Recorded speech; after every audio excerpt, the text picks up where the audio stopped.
राजाओं का पहला ग्रंथ, पहला पाठ, अध्याय 19, पद संख्या 4 से 8 तक।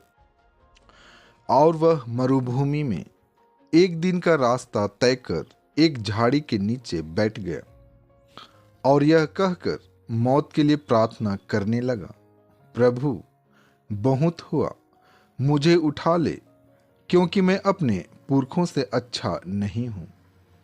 वह झाड़ी के नीचे लेटकर सो गया, किंतु एक स्वर्गदूत ने उसे जगाकर कहा, उठिए और खाइए। उसने देखा कि उसके सिरहाने पकाई हुई रोटी और पानी की सुराही रखी हुई है। उसने खाया पिया और वह फिर लेट गया। किंतु प्रभु के दूत ने फिर आकर उसका स्पर्श किया और कहा, उठिए और खाइए, नहीं तो रास्ता आपके लिए अधिक लंबा हो जाएगा।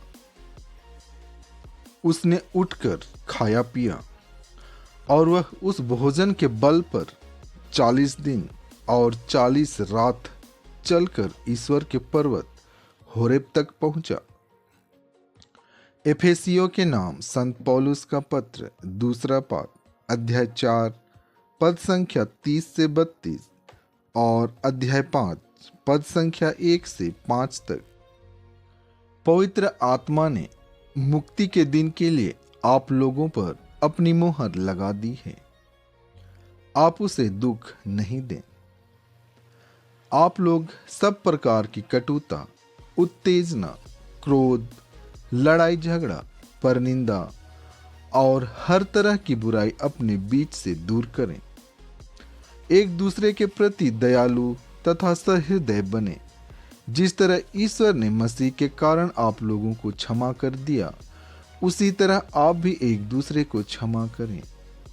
आप लोग ईश्वर की प्रिय संतान हैं, इसलिए उसका अनुसरण करें और प्रेम के मार्ग पर चलें, जिस तरह मसीह ने आप लोगों को प्यार किया और सुगंधित भेंट तथा बलि के रूप में ईश्वर के प्रति अपने को हमारे लिए अर्पित कर दिया। जैसा कि संतों के लिए उचित है, आप लोगों के बीच किसी प्रकार के व्यभिचार और अशुद्धता अथवा लोभ की चर्चा तक न हो और न भद्दी, मूर्खतापूर्ण या अश्लील बातचीत, क्योंकि यह अशोभनीय है। यद्यपि आप ईश्वर को धन्यवाद दिया करें। आप लोग यह निश्चित रूप से जान लें कि कोई व्यभिचारी, लंपट या लोभी जो मूर्ति पूजक के बराबर है, मसीह और ईश्वर के राज्य का अधिकारी नहीं होगा। संत योहन आज का पवित्र सुसमाचार, अध्याय 6, पद संख्या 41 से 51 तक। ईसा ने कहा था, स्वर्ग से उतरी रोटी मैं हूं। इस पर यहूदी यह कहते हुए भुनभुनाते थे, क्या वह यूसुफ का बेटा ईसा नहीं है? हम उसके माँ बाप को जानते हैं, तो यह कैसे कह सकता है, मैं स्वर्ग से उतरा हूं? ईसा ने उन्हें उत्तर दिया, आपस में मत भुनभुनाओ। कोई मेरे पास तब तक नहीं आ सकता जब तक कि पिता जिसने मुझे भेजा उसे आकर्षित नहीं करता। मैं उसे अंतिम दिन पुनर्जीवित कर दूंगा। नबियों ने लिखा है, वे सब के सब ईश्वर की शिक्षा पाएंगे। जो ईश्वर की शिक्षा सुनता और ग्रहण करता है, वह मेरे पास आता है। यह न समझो कि किसी ने पिता को देखा है।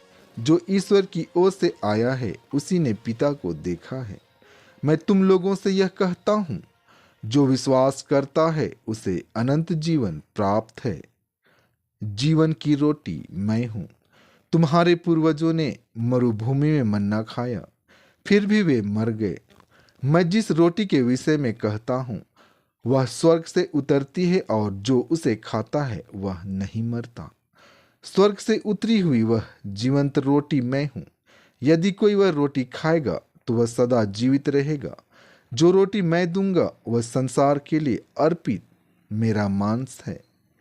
इन सुंदर वचनों के द्वारा आपको आशीष मिले। आमीन।